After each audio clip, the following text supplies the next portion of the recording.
Bonjour à tous. Un croyant doit être toujours heureux. Les problèmes dans la vie, ils ne m'atteignent pas. Si tu étais un véritable croyant, tu ne vivrais pas de telles difficultés dans ta vie. Prie, et tu seras en paix. Alors mes amis, ces phrases, nous les avons peut-être dites nous-mêmes. En tout cas, nous en avons entendu de semblables. Et nous nous posons parfois la question de savoir, mais quelle est la part de vérité qu'il y a là-dedans ? Effectivement, est-ce que être croyant dans le Dieu de la Bible, c'est avoir en quelque sorte une protection autour de nous qui évite tous les problèmes dans notre existence? Heureusement, la Bible nous raconte l'histoire d'hommes et de femmes qui ont dû faire face aux mêmes interrogations. Et nous trouvons, dans la bouche du roi David, l'homme selon le cœur de Dieu, cette parole au psaume 22 et au verset 2. Mon Dieu, pourquoi m'as-tu abandonné? Mes paroles plaintives sont loin de me procurer le salut.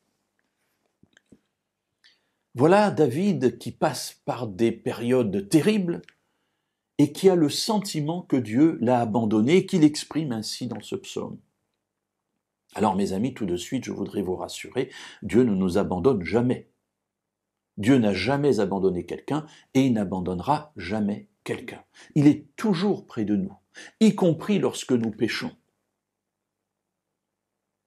Mais il est là comme un Dieu qui veut nous sortir de notre péché, qui veut nous sortir de notre situation. Et pour cela, eh bien, il faut qu'il soit tout proche de nous. Mais c'est nous qui avons cette perception, ce sentiment qu'il est loin et qu'il nous a abandonnés. Alors, David le dit lui-même, mes paroles plaintives, mais finalement ne me procurent pas le salut, ils ne me donnent pas le bonheur. Et pourtant, j'ai ce sentiment, Dieu m'a abandonné. Mes amis, peut-être avez-vous déjà vécu un tel sentiment d'abandon. Et je voudrais vous le redire avec force. Dieu n'abandonne jamais personne. Et il n'est jamais aussi proche de nous que lorsque nous péchons. Alors je ne suis pas en train de dire que Dieu aime lorsque nous péchons.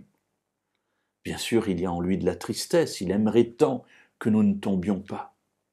Mais les tentations sont là, et si parfois la présence de Dieu nous permet de lutter contre cela, eh bien parfois cette présence, nous la mettons un peu de côté et nous nous laissons surprendre par les attaques de l'ennemi et nous tombons. Mais ne doutez jamais de la présence de Dieu. Dieu est toujours là près de vous. Jamais il ne nous abandonne. Et vous savez pourquoi? Parce qu'il nous aime, tout simplement.